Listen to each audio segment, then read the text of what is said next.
go back.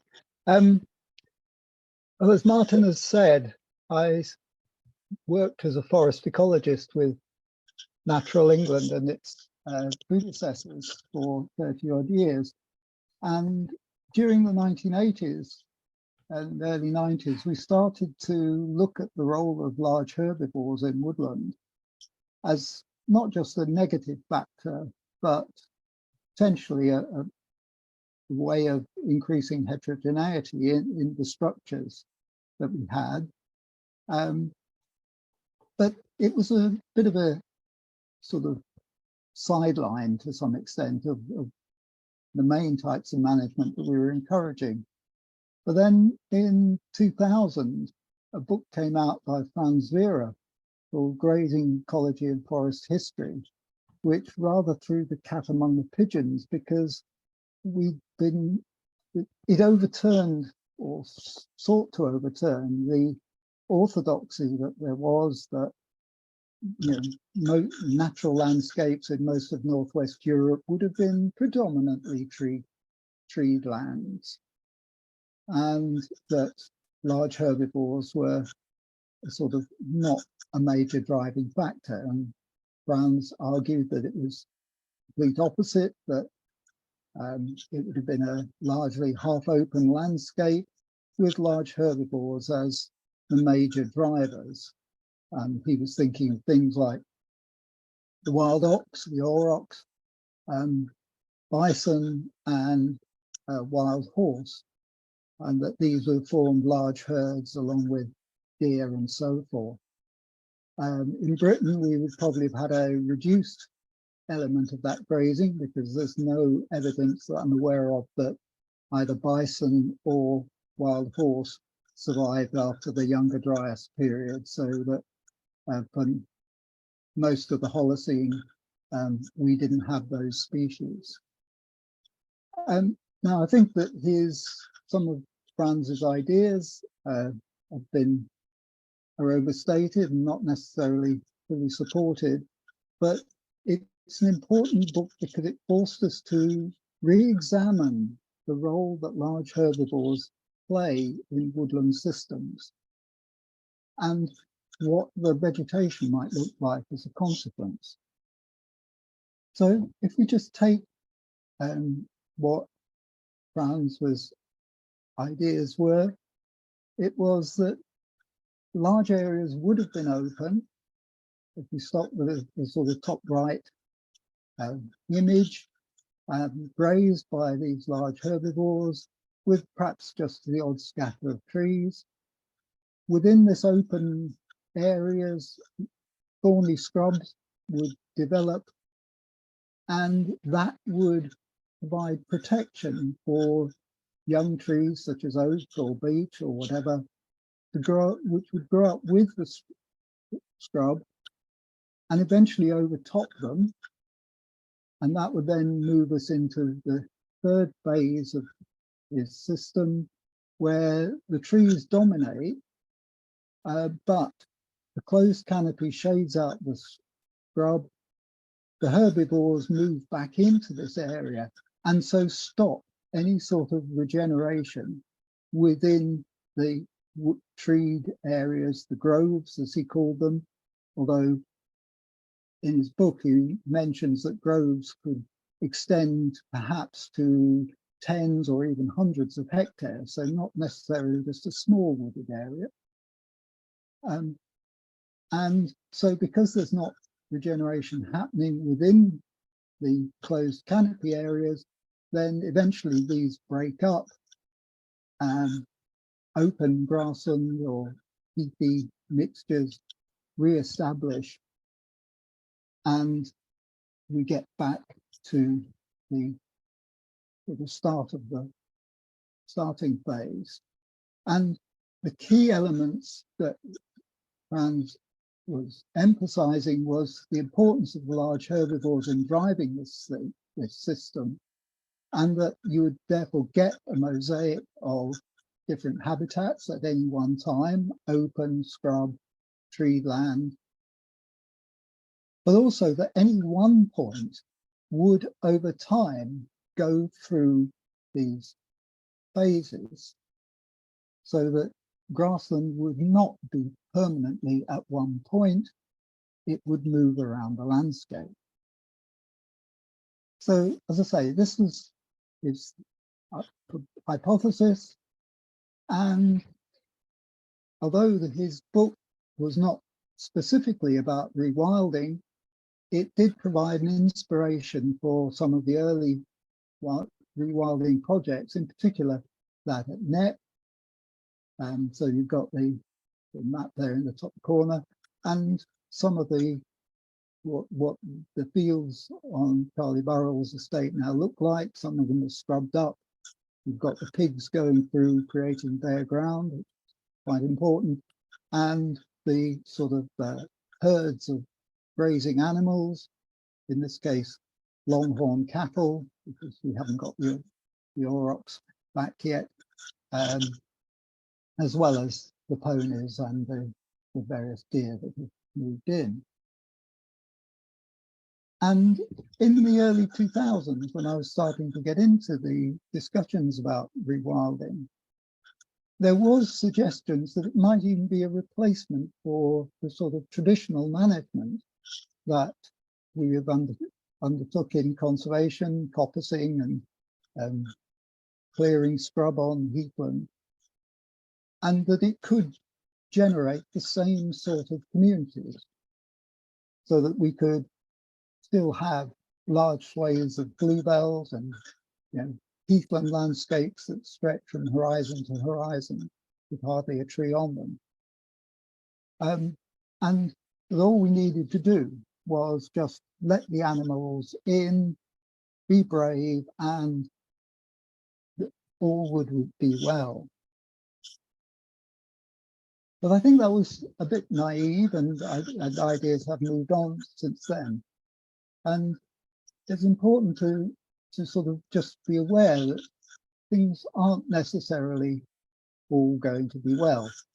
And one of the sites that initially was being often quoted as, well, all you need to do is put the animals in and leave them alone and it will be all right, was Oostvaardersplassen, this polder in the Netherlands, 5,000 hectares, so pretty big on a British rewilding project scale, where a rebred auroch type animal, the heck cattle, were released, and Polish ponies were put down and released, as well as various red deer introduced, and they were just left to their populations to develop as they would, and they did grow up into thousands of animals. And the top two pictures are from a visit in 2003, along with James Bullock, who's on the call. And at that time, there was scrub and trees around which had developed before the animals were released. But when I went back in 2019, one of the most striking things was that a lot of that scrub had disappeared. And the increase in animals had actually led to a reduction in the habitat heterogeneity. Loss of scrub, loss of some of the trees that had been there, loss of some of the tall fringing vegetation to the wetland. There are also other problems to do with the animal welfare, which mean that since 2018, a new management policy has been put in and the animals have come down. Now, whether no one I'm aware of in Britain is suggesting we do something similar in rewilding, and there would be a lot of problems with it. But it's just to make the point that, if we're thinking about using large herbivores to manage vegetation, we need to know what they're likely to do under different circumstances. So what would a large herbivore-driven landscape look like under something like current climate conditions, the Holocene? And I'm assuming that by large, we're talking about a big cow sort of size. We're not talking about reintroducing the sort of mega herbivores that were present in previous interglacials. Not least because logically, if we were going to do that, we'd also need to consider a totally different range of native plant species to go with them. And when we're talking about reintroductions, can we also think about reintroduction of Scots pine, actually, because it was through England in a lot until at least 6,000 years ago in Kent, and quite possibly into historic period in other places in England. But that's a sideline. If we're looking back to the past and thinking, well, what would a natural grazing level be? We don't know, and we can't know with current techniques what the population of wild ox was, what the population of wild deer were. Were these animals everywhere? Stephen Hall, up in University of Lincoln, suggests that the wild ox was much more of a marsh species. So it might not have been forming large herds on the drier upland areas of Britain. How many deer were there? We don't know. So if we're going to try and think about what sorts of landscapes large herbivores might create, we've really got to go to think more about it in terms of vegetation dynamics. And this is something that I tried to do a few years ago, based on ideas such as how long does it take for regeneration to occur within grassland? What sort of density of saplings might succeed? Once the trees have grown, how long before the scrub breaks down? How long are the trees likely to survive? And what then might trigger the breakup and return to open conditions? And from this to try and work out what the overall cycle might look like, assuming that large herbivores do drive or can drive these sorts of landscapes.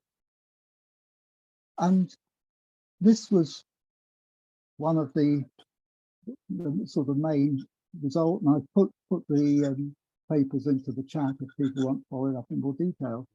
But what it suggests is that the most likely outcome on the assumptions that I was using was something like a landscape where about a quarter of it was in the open ground stage,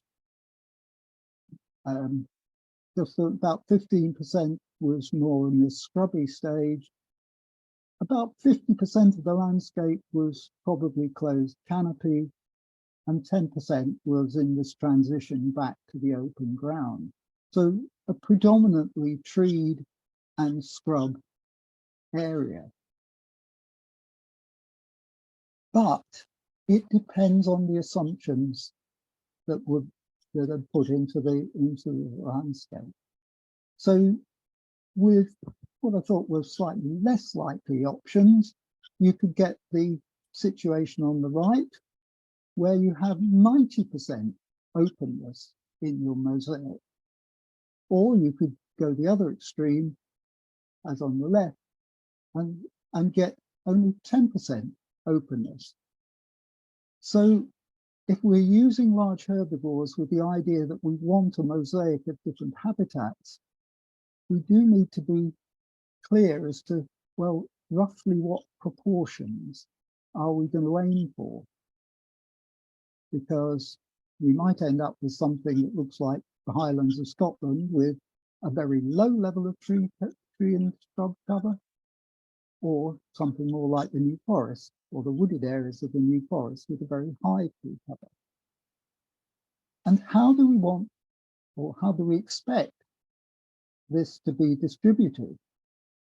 The top bits of this slide with the spots are just the figures that came out of the model, but essentially each spot represents 1 hectare in this sort of model landscape. And the point is that you can have a landscape with a given level of openness, given level of tree cover, but where the grain is very small, so that you have a very intimate mix of trees and open land, a bit like the lower landscape picture on the left-hand side as you're looking at it. Or you can have that same distribution of, or same total area of openness and closedness, but where it is all is much more clumped. And so you would end up with a mosaic that was more like the picture on the right, bottom right. So again, what is it that we're looking at? Because a landscape which has a very small grain size will favour some types of species, particularly those that like edges, whereas a landscape with a much more clumped and larger scale mosaic will give you a different suite of species. And we need to be aware of the time scale of change. And I like Alistair's comment about a marathon with a sprint start. I wish my park runs were like that.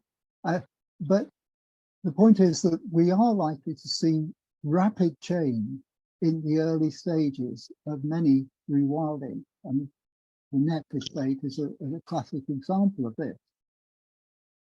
And so if the regeneration happens relatively quickly in the early stages, then we will be losing open ground and open ground species rather more quickly than we may be gaining space for those organisms, because the woodland will take a lot longer to break down. So that when we're thinking about rewilding, if you start from a blank canvas like open fields, that's not a problem. But if you've got areas of peatland or grassland that are already rich, allowing them to rewild may lead you to quite substantial early stage losses. And we have to rethink how we expect species to behave. Again, this is going back to this model that I tried to develop. So it's looking at an area of about 2,500 hectares. And essentially, on this slide, it's looking at where you might expect the open stage, the open grassland, to be at year 1, represented by the black circles, and year 126, just because that happened to be the figure I was looking at, by 100 years later, by the open circles. In other words, open ground moves about the landscape, and open species have got to move around as well. Now, we might find, as with some of Tim's grasslands, that they do indeed move that quickly. But equally, some might not. So our assemblages are going to change. There are going to have to be more mobile species. So the message I want to suggest is we can't just let the beast in and say all will be well necessarily. We don't know to what extent this dynamic grazing idea was or is going to be real. You know, what will this field at Knepp look like in 20 years? It's developing about 1 oak per 100 square meters at the moment. If all those survive, it's 100 mature oaks per hectare, which is more or less a closed canopy. If we rewild this Dorset Heath as the mega reserves of natural England, how much is going to be scrub in 2040? Do we want that?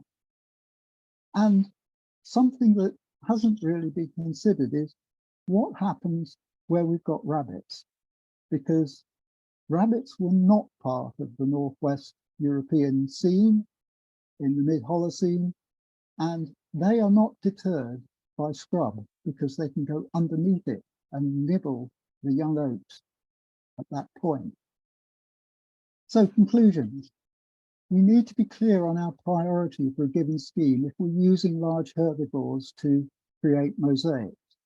Are we more interested in the process and therefore accepting the biodiversity outcome, whatever that is, which may include non-native species like rabbits, grey squirrels, possibly even rhododendrons? Or do we want a particular biodiversity outcome? And I suggest usually we do, where we're going to adjust the grazing levels accordingly and accept, therefore, that we are managing to targets just as much as under traditional conservation. We're saying where we want nature to go. We want a mosaic. And so, secondly, just to reassure people, I do think we should be rewilding landscapes. We should be working on bigger scales, as Alistair has said, and that large herbivores are a great tool for manipulating the structure and composition. But I think we've also got to recognise that some of the new landscapes that we're going to create are not going to be those habitats and assemblages that we've been promoting in conservation since 1949. They're going to be different. They could be richer, I think they will be, and more interesting.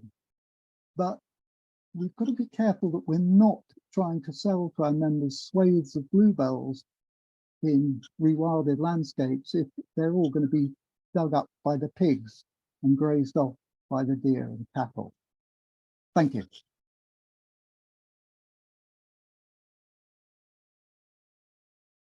Rob Fuller, much current rewilding uses low-intensity grazing by domestic cattle.